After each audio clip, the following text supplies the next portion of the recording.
अस्सलाम वालेकुम स्टूडेंट्स। हम एफएससी फिज़िक्स चैप्टर नंबर 1 जो कि मेजरमेंट्स का है, उसके एक्सरसाइज के न्यूमेरिकल्स जो हैं वो हम पढ़ रहे हैं, जिसमें से पहले 5 न्यूमेरिकल्स हम लास्ट लेक्चर के अंदर पढ़ चुके हैं।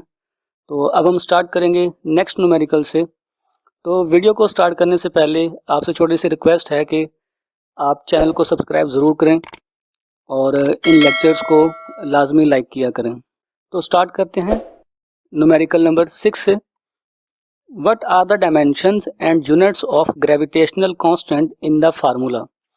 कि आपने डायमेंशंस और यूनिट बताना है किस चीज़ का, ग्रेविटेशनल कांस्टेंट का, इस फार्मूले के अंदर। इस फार्मूले से हमने जी के डायमेंशंस भी निकालने हैं और उसका यूनिट भी बताना है। तो अगर हम डाटा से स्टार्ट करें तो डाटा के अंदर हमें ये फार्मूला दिया गया है जो कि बराबर है F is equal to G m1 m2 divided by R square. और इसमें हमने फाइंड क्या करना है, एक तो हमने डायमेंशंस निकालने हैं जी के और सेकंड हमने यूनिट बताना है जी का। तो इसका सॉल्यूशन स्टार्ट करेंगे। डायमेंशंस के लिए ये फार्मूला हमें दिया गया है कि F बराबर होता है G m1 m2 divide by R square. यहाँ से हमने जी को सेपरेट करना है। अब इस जी को सेपरेट करने के लिए जो आर स्क्वायर यहाँ पर डिवाइड हो रहा है, इस आर स्क्वायर को उस साइड पर लेके जाएंगे। तो ये आर स्क्वायर यहाँ डिवाइड हो रहा है तो वहाँ पर जाकर मल्टीप्लाई हो जाएगा। तो ये f के साथ जाकर मल्टीप्लाई हो गया और इसी तरह जो मैसेज हैं m1 और m2 ये g के साथ मल्टीप्लाई हो रहे हैं तो ये फोर्स के नीचे जाकर डिवाइड हो जाएंगे। तो यहाँ पर देखें वही m1 और m2 जो है वो फोर्स के नीचे डिवाइड हो गए। तो बाकी बेटा यहाँ पर आपके पास सिर्फ g बचेगा जिसके हमने डायमेंशंस जो है वो फाइंड आउट करने हैं। तो यहाँ से आपके पास फार्मूला बन गया g is equal to F R square divided by m1 m2। अब डायमेंशंस के लिए हम फोर्स के डायरेक्ट डायमेंशंस भी पुट कर सकते हैं। अगर आपको डायरेक्ट डायमेंशंस याद ना हो तो आप इस फार्मूले से इसके निकाल भी सकते हैं कि F बराबर होता है ma के। यहाँ पर हम उसके फार्मूला पुट कर देंगे तो फिर G बराबर हो जाएगा आपके पास F की जगह ma आ जाएगा, ये आर स्क्वायर वैसे का वैसे, और इसी तरह m1 और m2 भी आ जाएंगे। तो अब हम इनके अंदर इनके जो डायमेंशंस हैं वो पुट कर देंगे। तो मास के डायमेंशंस कैपिटल M, एक्सेलरेशन के डायमेंशंस LT-2 होते हैं। ये आप इसके यूनिट से भी निकाल सकते हैं।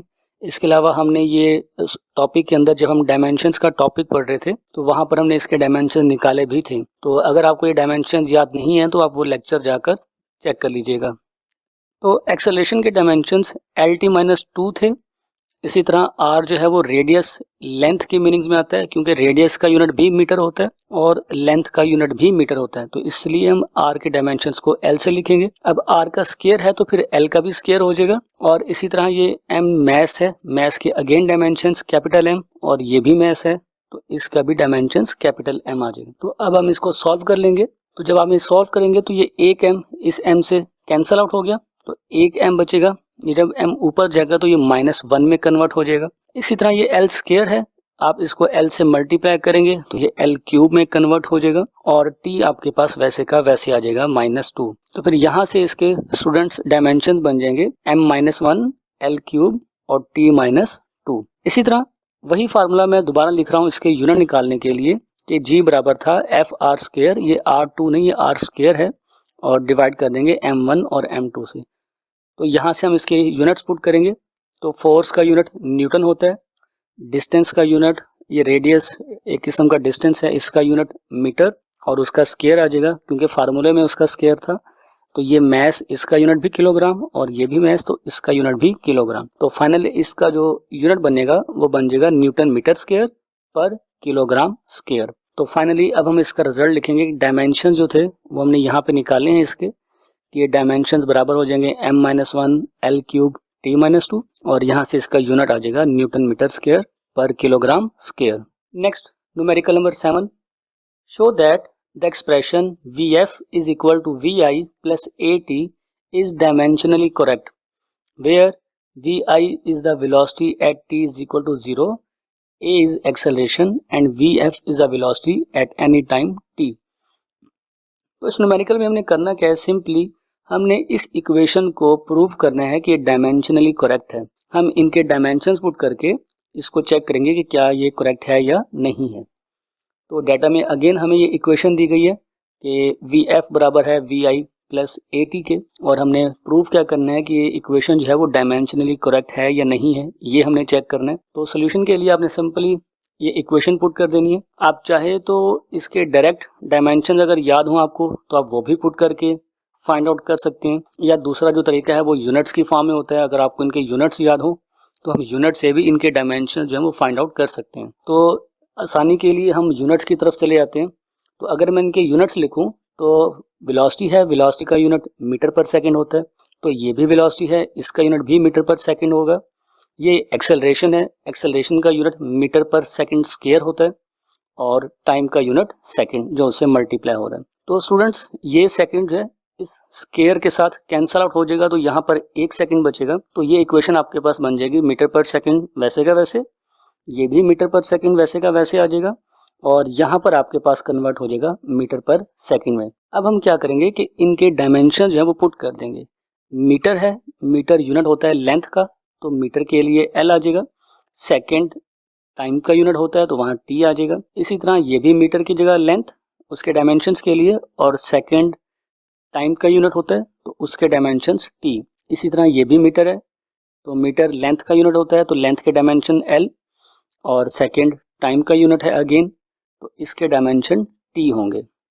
टाइम के डायमेंशंस को हम टी से रिप्रेजेंट करते हैं। तो अब देखें स्टूडेंट्स, ये हम डायमेंशंस को क्या कर रहे हैं, ऐड कर रहे हैं। तो जब आप ये दो सिमिलर क्वांटिटीज को ऐड करेंगे L/T प्लस L/T, तो इसका आंसर बन जाएगा 2 इंटू L/T। अब इसमें जो 2 आएगा वो एक कांस्टेंट वैल्यू है, और हमने इस टॉपिक के अंदर पढ़ा हुआ है कि कांस्टेंट के कोई भी डायमेंशंस नहीं होते। तो हम फिर यही लिखेंगे कि इसमें जो 2 आएगा वो एक कांस्टेंट है और वो एक डायमेंशन लेस क्वांटिटी है, तो हम उसको इग्नोर कर देंगे। तो फिर ये इक्वेशन आपके पास बन जाएगी L/T लेफ्ट साइड पर, और राइट साइड के ऊपर भी जब इनको ऐड करेंगे तो अगेन आपके पास L/T बन जाएगी। तो अगर हम इस T को ऊपर लेकर जाना चाहें तो ये LT-1, और राइट साइड के ऊपर भी LT-1। अब क्योंकि दोनों के डायमेंशन लेफ्ट साइड के भी और राइट साइड के भी आपस में सेम आ रहे हैं, इसका मतलब ये है कि लेफ्ट साइड की इक्वेशन और राइट साइड की इक्वेशन आपस में सेम है। तो इसका मतलब ये हो गया कि इक्वेशन जो है वो डायमेंशनली करेक्ट है। तो यही हम रिजल्ट लिखेंगे कि ये डायमेंशंस क्योंकि सेम आ रहे हैं, तो हम कहेंगे कि इक्वेशन जो है ये आपकी बिल्कुल करेक्ट होगी। Next numerical number 8, the speed of sound waves through a medium may be assumed to depends upon the density of the medium and its modulus of elasticity which is the ratio of stress to strain, deduced by method of dimensions the formula for speed of sound। कि आपसे वो कह रहा है कि जो speed of sound है हम अज्यूम कर सकते हैं कि इन दो चीज़ों के ऊपर डिपेंड करता है। स्पीड ऑफ साउंड किन दो चीज़ों के ऊपर डिपेंड करता है, डेंसिटी ऑफ द मीडियम के ऊपर, और सेकंड जो है मॉडुलस ऑफ इलास्टिसिटी, या जिसको इलास्टिक मॉडुलस भी कहते हैं। अब ये होता क्या है, ये रेशो है स्ट्रेस टू स्ट्रेन की। हमने करना है क्या इसके अंदर कि हमने मेथड ऑफ डायमेंशंस को यूज करते हुए स्पीड ऑफ साउंड का फार्मूला जो है वो ड्राइव करना है। तो अगर मैं इसके डाटा के ऊपर जाऊं तो डाटा के अंदर उसने खुद मेंशन किया है कि जो स्पीड ऑफ साउंड है वो डिपेंड करती है दो चीज़ों के ऊपर, एक डेंसिटी ऑफ द मीडियम के ऊपर, और सेकंड मॉडुलस ऑफ इलास्टिसिटी के ऊपर। तो यही हम गिवन डाटा के अंदर लिखेंगे कि आपकी जो स्पीड ऑफ साउंड है वो डिपेंड करती है दो चीज़ों के ऊपर, एक डेंसिटी ऑफ मीडियम और सेकंड मॉडुलस ऑफ इलास्टिसिटी के ऊपर। और हमने फाइंड क्या करना है, वही मेथड ऑफ डायमेंशंस को यूज़ करके फार्मूला ड्राइव करना है स्पीड ऑफ साउंड का। तो वही हम यहाँ पर लिख देंगे कि हमने फार्मूला बनाना है स्पीड ऑफ साउंड का डायमेंशन को यूज़ करते हुए। तो कैलकुलेशन स्टार्ट करेंगे। अब स्टूडेंट्स देखें, उसने हमें बता दिया कि जो स्पीड है वो इन दो चीज़ों के ऊपर डिपेंड करती है, लेकिन लाजमी नहीं है कि ये इनके डायरेक्टली ही प्रोपोर्शनल हो या सिर्फ इनके ही प्रोपोर्शनल हो सकता है कि इनके पास पावर्स भी हों। तो जब हम ये कहेंगे कि जो स्पीड ऑफ साउंड है वो किन किन फैक्टर्स के ऊपर डिपेंड्स करती है, तो हम इनको पावर्स की फॉर्म में लिखेंगे। अब हमने जनरल कर दिया कि उसने बताया था कि जो स्पीड ऑफ साउंड है डेंसिटी के ऊपर डिपेंड करती है, तो हमने यही लिखा कि जो स्पीड ऑफ साउंड है वो डायरेक्टली प्रोपोर्शनल है डेंसिटी के। अब इसकी कोई भी पावर हो सकती है, ये डायरेक्टली भी हो सकती है, ये इन्वर्सली भी हो सकती है। तो इसकी पावर प्लस में भी हो सकती है, माइनस में भी हो सकती है। तो इसलिए हम इसके ऊपर जनरल पावर लिख देंगे कि डेंसिटी की पावर ए है। इसी तरह सेकंड जो है वो स्पीड ऑफ साउंड डिपेंड करता है मॉडुलस ऑफ इलास्टिसिटी या इलास्टिक मॉडुलस के ऊपर। तो वही हमने यहाँ पर लिखा कि जो स्पीड है वो डायरेक्टली प्रोपोर्शनल है इलास्टिक मॉडुलस, और उसके ऊपर जो पावर है वो बी है। हमने सिंपली करना क्या है कि इनकी पावर्स को ही कैलकुलेट करेंगे। डायमेंशंस को यूज़ करते हुए। तो आगे चलते जाएंगे, देखते जाएंगे हम इसको कैसे परफॉर्म करेंगे। तो आपने करना क्या है कि इन दोनों को कंबाइन कर दें। जब हम इनको कंबाइन करेंगे तो इसका फार्मूला बन जाएगा कि स्पीड ऑफ साउंड जो है वो डिपेंड करेगा या डायरेक्टली प्रोपोर्शनल होगा डेंसिटी के ऊपर जिसकी पावर a है और इलास्टिक मॉडुलस के ऊपर जिसकी पावर b है। तो जब हम डायरेक्टली का निशान खत्म करेंगे एक कांस्टेंट आ जाएगा और इस इक्वेशन को हम नाम दे देंगे 1 का। ये स्टूडेंट्स इक्वेशन आप लोगों ने याद रखनी है, ये हम नेक्स्ट स्लाइड के ऊपर जाके इसका हम यूज़ करेंगे। तो हमने सिंपली करना क्या है कि इस इक्वेशन के अंदर जितनी भी चीज़ें आ रहे हैं हमने सब के डायमेंशंस फाइंड करनी है पहले। तो अगर इस इक्वेशन में देखें तो सबसे पहले स्पीड है, तो हमें स्पीड के डायमेंशन पता होने चाहिए। स्पीड कह लें या वेलोसिटी कह लें, तो वेलोसिटी के डायमेंशन LT-1 होते हैं। इसी तरह सेकंड डेंसिटी है, हमें डेंसिटी के डायमेंशन निकालने पड़ेंगे। अब डेंसिटी का फार्मूला होता है मैस बाय वॉल्यूम, तो मैस के डायमेंशन m हो जाएंगे और वॉल्यूम के डायमेंशन L³ होंगे, क्योंकि वॉल्यूम का जो यूनिट होता है वो मीटर क्यूब होता है। मीटर अगेन यूनिट होता है लेंथ का, तो इसको हम कन्वर्ट कर देंगे L में। अब क्योंकि मीटर के ऊपर क्यूब है तो फिर लेंथ के ऊपर भी क्या आ जाएगी, पावर 3 आ जाएगी। अब स्टूडेंट्स यहाँ पर ये +3 है, ये ऊपर जाएगी तो -3 में कन्वर्ट हो जाएगी, तो डेंसिटी के जो डायमेंशंस बन जाएंगे वो ml-3 बन जाएंगे। अब इसी क्वेश्चन में नेक्स्ट जो चीज़ है वो है मॉडुलस ऑफ इलास्टिसिटी या इलास्टिक मॉडुलस। अब उसने ये इक्वेशन यहाँ पर मेंशन किया था कि जो मॉडुलस ऑफ इलास्टिसिटी है या इलास्टिक मॉडुलस जो है वो रेशो है स्ट्रेस टू स्ट्रेन का। तो यही हमने इसका फार्मूला लिखा कि जो इलास्टिक मॉडुलस है वो रेशो है, डिवाइड है किस चीज़ का, स्ट्रेस ओवर स्ट्रेन का। तो अब हमने इनके डायमेंशन जो है वो फाइंड आउट करने। तो इनके डायमेंशन फाइंड आउट करने के लिए पहले हमें स्ट्रेस के डायमेंशन फाइंड आउट करने पड़ेंगे, फिर स्ट्रेन के डायमेंशन फाइंड आउट करने पड़ेंगे और फिर इस इक्वेशन में पुट करेंगे तो वहाँ से हमें इलास्टिक मॉडुलस के डायमेंशन मिल जाएंगे। तो स्टार्ट करते हैं स्ट्रेस के डायमेंशन से। तो स्ट्रेस का फार्मूला जो होता है वो आप लोगों ने 9th क्लास के चैप्टर नंबर 7 में पढ़ा होगा कि स्ट्रेस बराबर होता है फोर्स बाय एरिया। अब फोर्स के डायमेंशन हम काफ़ी दफ़ा पढ़ चुके हैं कि mlt-2 के बराबर होते हैं, जबकि एरिया के डायमेंशन L² होते हैं। अब ये एक L जो है इस स्क्वायर से कैंसिल आउट हो जाएगा, बाकी बटे में एक L बचेगा। जब ये ऊपर जाएगा तो ये माइनस में कन्वर्ट हो जाएगा, तो यहाँ से इसके डायमेंशन बन जाएंगे ml-1 t-2। तो ये डायमेंशन हो गए स्ट्रेस के। नेक्स्ट आगे हमने स्ट्रेन के डायमेंशन फाइंड करने। तो स्ट्रेन का अगेन हमने फार्मूला 9th क्लास में पढ़ा था कि बराबर होता है change in length divide by original length. अब क्योंकि ये दोनों लेंथ हैं तो ये भी लेंथ है तो इसके डायमेंशन भी L आएंगे और नीचे भी लेंथ है तो इसके डायमेंशन भी L आएंगे। तो ये L जो है ये इस L से कैंसिल हो जाएगा, तो इसके कोई भी डायमेंशंस नहीं आएंगे। तो हम कहेंगे कि स्ट्रेन के कोई भी डायमेंशंस नहीं होते। तो अब हमने क्या करना है, ये दोनों डायमेंशंस इस इलास्टिक मॉडुलस के फार्मूले में पुट कर देंगे। तो इलास्टिक मॉडुलस के डायमेंशंस वही आ जाएंगे जो स्ट्रेस के डायमेंशन है, क्योंकि स्ट्रेन के कोई भी डायमेंशन नहीं है। तो आपके पास अगेन आंसर इलास्टिक मॉडुलस का वही आ जाएगा जो स्ट्रेस के डायमेंशंस का था। तो अब फाइनली हमने क्या कर लिया, हमने इस इक्वेशन के अकॉर्डिंग तीनों के डायमेंशन फाइंड आउट कर लिए। हमें वेलोसिटी के डायमेंशन चाहिए थे, वो हमने यहाँ लिखे हुए हैं। हमें डेंसिटी के डायमेंशन चाहिए थे, वो हमने यहाँ से लिखे हुए हैं। और लास्ट में हमें इलास्टिक मॉडुलस के डायमेंशन चाहिए थे, वो हमने यहाँ पुट कर दिए। अब हमने क्या करना है कि तीनों डायमेंशंस को वापस पुट कर देंगे इस इक्वेशन नंबर 1 में। तो वही हमने लिखा कि हम डायमेंशंस को राइट करेंगे बोथ साइड्स के ऊपर इक्वेशन 1 के। तो इक्वेशन 1 आपके पास क्या थी, v is equal to constant, तो यहाँ पर v के डायमेंशंस पुट कर देंगे यहाँ से उठाकर। तो v के डायमेंशंस LT-1 इसके बराबर है कांस्टेंट के। आगे डेंसिटी की पावर a, डेंसिटी के डायमेंशंस ml-3 और उसकी पावर हो जाएगी a। नेक्स्ट जो है इलास्टिक मॉडुलस, तो इलास्टिक मॉडुलस के डायमेंशन हमने यहाँ पुट किए थे, तो यहाँ से इसके डायमेंशन पुट कर देंगे। अब क्योंकि उसके पावर b है तो इसलिए फिर इसके ऊपर पावर भी b आ जाएगी। अब इस स्टेप के बाद आपने करना क्या है कि इनको सेपरेट कर लें, मैस वाली टर्म्स को अलहदा कर लें, लेंथ वाली टर्म्स को अलहदा कर लें और टाइम वाली टर्म्स को अलहदा कर लें। तो उससे होगा क्या कि यहाँ से L जो है ये अलहदा हो जाएगी और टाइम की जो टर्म है वो अलहदा हो जाएगी। अब यहाँ पर देखें तो m की टर्म इस इक्वेशन में भी है, इस डायमेंशन में भी है और यहाँ पर भी है। तो यहाँ पर इस m की जो पावर है वो a है और यहाँ पर जो m की पावर है वो b है। अब हमने पढ़ा हुआ है कि अगर बेसिस सेम हो तो पावर्स ऐड हो जाती हैं, तो फिर कंबाइन जो m की पावर बनेगी वो a प्लस b बन जाएगी। इसी तरह अगर मैं लेंथ के डायमेंशन देखूँ तो लेंथ के पावर यहाँ भी है, यहाँ भी है। तो जब हम यहाँ से लेंथ के डायमेंशन निकालेंगे तो ये पावर्स आपस में मल्टीप्लाई हो जाएंगी, तो यहाँ से इसकी पावर बन जाएगी -3a। अब यहाँ भी लेंथ है तो यहाँ भी इसकी पावर्स आपस में मल्टीप्लाई होंगी, तो ये -b बन जाएगा। तो कंबाइन जो लेंथ की पावर बन जाएगी वो यहाँ से -3a और यहाँ से इसकी पावर आ जाएगी -b।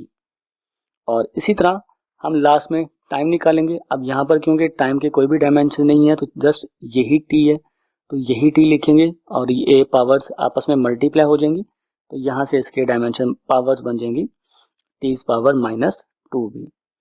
तो हमने किया क्या है, हमने जस्ट मैथ वाली टर्म्स को अलग कर लिया, लेंथ की टर्म्स को अलग कर लिया और टाइम की जो टर्म्स थी उनको अलग कर लिया।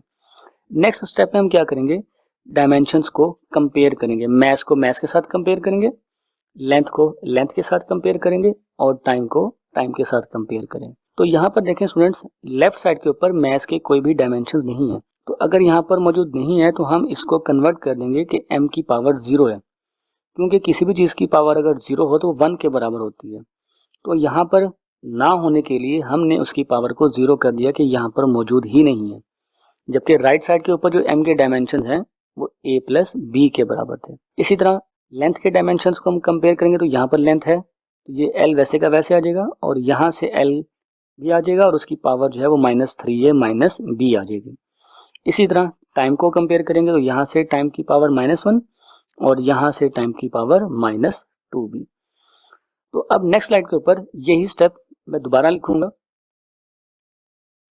ये हमने कंपेयर किया था और ये इनकी तीनों पावर्स डायमेंशंस को हमने कंपेयर करके ऐसे लिखा था। अब नेक्स्ट स्टेप में आप लोगों ने क्या करना है कि इनकी पावर्स को कंपेयर करना है।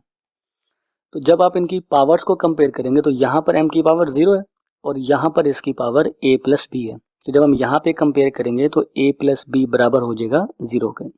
यहाँ से a+b आ गया और यहाँ से 0 आ गया, तो ये b यहाँ पर प्लस हो रहा है, इधर जाके माइनस हो जाएगा, तो फिर a बराबर हो जाएगा -b के। इसे हम कह देंगे ये आपकी इक्वेशन नंबर 2 है। इसी तरह स्टूडेंट्स हम लेंथ की पावर्स को कंबाइन करेंगे। अब यहाँ पर इसकी पावर नहीं है, इसका मतलब ये कि यहाँ पर 1 है और यहाँ पर जो इसकी पावर है वो -3a -b। तो जब इसको कंपेयर करेंगे तो यहाँ से -3a -b आ जाएगा और यहाँ से जो इसकी पावर 1 है वो आ जाएगी। तो इस इक्वेशन को हम नाम दे देंगे इक्वेशन नंबर 3। और लास्ट में हम टाइम को कंपेयर करेंगे तो यहाँ से इसकी पावर -2b और यहाँ से इसकी -1, तो -2b बराबर हो जाएगा -1 के। ये माइनस इस माइनस से कैंसिल हो जाएगा और यहाँ से b की जो इक्वेशन बन जाएगी वो 1/2 बन जाएगी। अब ये फाइनली हमने एक वैल्यू फाइंड आउट कर ली। अब यही b की वैल्यू अगर मैं पुट कर दूं इक्वेशन 2 में, इस इक्वेशन में, तो यहाँ से मुझे a की पावर मिल जाएगी। तो वही हमने लिखा कि हम सब्स्टिट्यूट करने लगे b की वैल्यू को इक्वेशन नंबर 2 में, तो फिर यहाँ से इक्वेशन 2 जो है ये आपकी बन जाएगी a = -1/2। तो फाइनली हमने a और b की वैल्यूज फाइंड आउट करनी थी, तो ये हमने यहाँ पर फाइंड आउट कर ली। तो अब हम इन इक्वेशंस को पुट कर देंगे उसी इक्वेशन 1 में जिसका जिक्र मैंने पिछली स्लाइड्स के ऊपर आपसे किया था। मैं यहाँ पर वो इक्वेशन दोबारा लिख देता हूँ। वो इक्वेशन ये थी कि v बराबर था कांस्टेंट रोज पावर a या डेंसिटी की पावर a और इलास्टिक मॉडुलस की पावर b। तो इसकी पावर हमने फाइंड आउट कर ली, a की पावर -1/2 थी तो यहाँ -1/2 आ जाएगा और इलास्टिक मॉडुलस की पावर b थी तो यहाँ पर इसकी पावर आ जाएगी 1/2। तो जब आप ये वैल्यूज पुट करेंगे तो फिर फार्मूला बन जाएगा v = कांस्टेंट, वही आ जाएगा कि रो की पावर -1/2 और e की पावर 1/2। तो इसको आगे लेकर चलेंगे। अब क्योंकि ये पावर -1/2 है तो इसको हम डिवाइड में ले जाएंगे और इसकी होल की पावर कर देंगे 1/2। अब 1/2 का मतलब होता है कि स्क्वायर रूट ले लिया जाए, तो हम इस e/रो को स्क्वायर रूट की फॉर्म में लिख लेंगे। तो ये स्टूडेंट्स आपका फाइनल फार्मूला हो गया स्पीड ऑफ साउंड का, कि किन किन चीज़ों के ऊपर डिपेंड करती है और कैसे कैसे इनका रिलेशन परफॉर्म होते हैं, क्या इसका फार्मूला बनता है। तो ये हमने डायमेंशंस को यूज़ करते हुए इसके फार्मूले को ड्राइव कर लिया। Next numerical number 9, show that the famous Einstein equation E = mc² is dimensionally correct. Again हमने क्या करना है, इस प्रॉब्लम के अंदर जो आइंस्टाइन की इक्वेशन है जो कि E = mc² होती है, इसको हमने प्रूव करना है डायमेंशंस को यूज़ करते हुए कि करेक्ट है। अब हम कैसे चेक करते हैं कि इक्वेशन करेक्ट है या नहीं है, तो हमने सिंपली उस इक्वेशन की लेफ्ट साइड के और राइट साइड के डायमेंशंस को लिखेंगे और उसको सॉल्व करेंगे।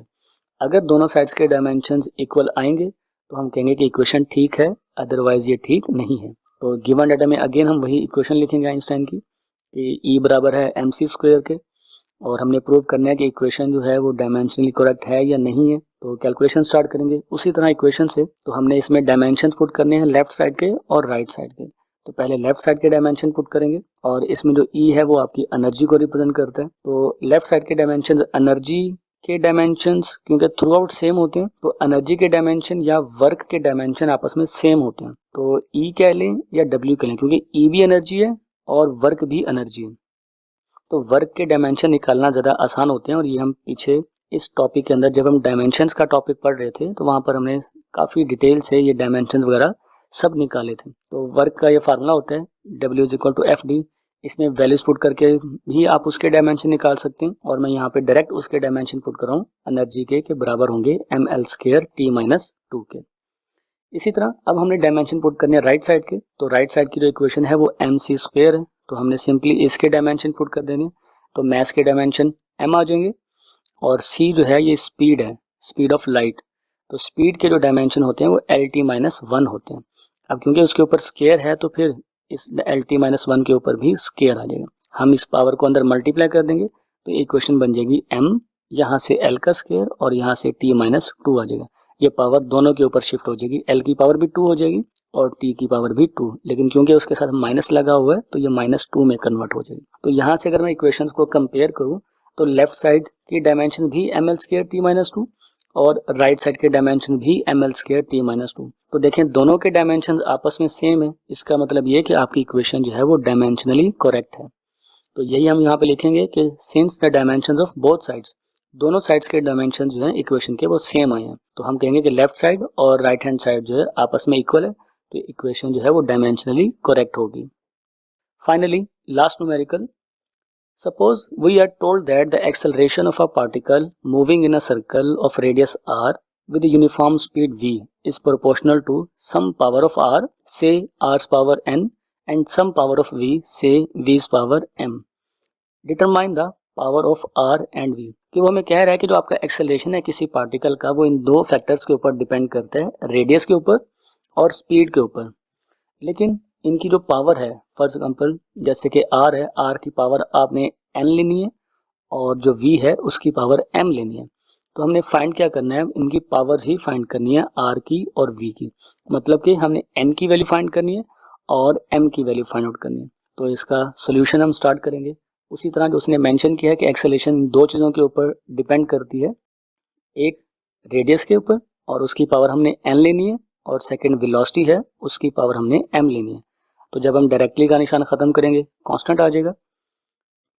अब हम क्या करेंगे, इनकी दोनों साइड्स के डायमेंशन पुट कर देंगे, एक्सेलरेशन के, रेडियस के और वेलोसिटी के। तो एक्सेलरेशन के डायमेंशन हम काफ़ी दफ़ा पढ़ कर आए हैं कि बराबर होते हैं LT-2 के। रेडियस अगेन कि उसका यूनिट मीटर होता है और मीटर जो है लेंथ के डायमेंशन में जाता है, तो इसलिए उसका L आ जाएगा। और वेलोसिटी के जो डायमेंशन होते हैं वो LT-1 के होते हैं। तो स्टूडेंट्स यही तीनों डायमेंशन हम इक्वेशन में पुट कर देंगे, तो A की जगह LT-2 आ जाएगा, ये कांस्टेंट वैसे का वैसे। R के डायमेंशन L है तो उसकी पावर n आ जाएगी, जबकि V के डायमेंशन LT-1 और उसकी पावर m आ जाएगी। यहाँ से LT-2 वैसे का वैसे, ये कांस्टेंट भी वैसे का वैसे, ये L की पावर जो है n वैसे की वैसे, ये m की जो पावर है इसको अंदर मल्टीप्लाई कर देंगे तो ये L की पावर m और t की पावर -m हो जाएगा। अब हम इन सबको कंबाइन कर देंगे तो ये अगेन वैसे की वैसे, कांस्टेंट की वैल्यू भी वैसे आ जाएगी। अब L की दो पावर्स हैं, यहाँ पर L की पावर n और यहाँ पर L की पावर m। तो जब बेसिस सेम होती हैं तो पावर्स ऐड हो जाएंगी तो ये n+m बन जाएगा, और t एक ही टर्म है तो इसकी पावर जो है वो -m बन जाएगी। तो अब हमने कंपेयर करने इनकी पावर्स को, तो यहाँ पर देखें तो L की पावर n+m और लेफ्ट साइड के ऊपर L की पावर 1, तो वही हमने कंपेयर किया तो n+m जो है वो बराबर हो जाएगा 1 के। इसी तरह जब हम टाइम को कंपेयर करेंगे तो यहाँ पर t की पावर -m है और यहाँ पर t की पावर -2 है, तो वही हमने यहाँ पर लिखा कि -m बराबर होगा -2 के। तो ये माइनस इस माइनस के साथ कैंसिल हो जाएगा, तो m की वैल्यू जो है बराबर हो जाएगी 2 के। अब यही m की वैल्यू जब आप इस इक्वेशन में पुट करेंगे तो यहाँ से हम निकाल सकते हैं कि n प्लस m की जगह उसकी वैल्यू आ जाएगी 2 और ये बराबर होगा 1 के। तो यहाँ पर ये +2 है, उधर जाके -2 हो जाएगा, तो यहाँ से n की वैल्यू आ जाएगी -1। तो फाइनली हमने n और m की पावर ही फाइंड आउट करनी थी, जो उसने कहा था डिटरमाइन करने के लिए कि डिटरमाइन करें power of r and v। तो r की पावर n थी, उसकी वैल्यू भी हमने फाइंड आउट कर ली, और v की पावर m थी, वो भी हमने यहाँ पर फाइंड आउट कर ली। तो इसको जब हम पुट करेंगे, अगर हम आगे भी इसको लेकर चले, तो जब आप इस इक्वेशन में पुट करेंगे तो यहाँ से a बराबर हो जाएगा कांस्टेंट, यहाँ पर r की वैल्यू पुट कर देंगे, r n की पावर -1, तो यहाँ -1 आ गया, और ये v की पावर m है, तो m जो है उसकी पावर 2 थी, m की वैल्यू, ये यहाँ पे वैल्यू उसकी पुट कर देंगे। तो यहाँ से a बराबर हो जाएगा कांस्टेंट, ये v² वैसे का वैसे, इस r को नीचे लेकर जाएंगे तो डिवाइड हो जाएगा, तो a बराबर हो गया constant into v² over r। तो यही आपका फाइनल फार्मूला बन जाएगा एक्सेलरेशन का। ये हमने फाइनल उसका फार्मूला लिख दिया। तो स्टूडेंट्स, यहाँ तक था आपका चैप्टर नंबर 1 जो हमने कंप्लीट कर लिया। इसकी कंप्लीट थ्योरी के भी हमने लेक्चर्स बनाए, इसके अलावा इसके कंप्लीट एक्सरसाइज के शॉर्ट क्वेश्चंस जो हैं वो हमने काफ़ी डिटेल से पढ़े, और उसके बाद आज हमारा इस चैप्टर 1 के जो न्यूमेरिकल्स हैं वो भी कंप्लीट हो गए। तो इंशाल्लाह नेक्स्ट चैप्टर स्टार्ट करेंगे बहुत जल्द। अल्लाह हाफिज़।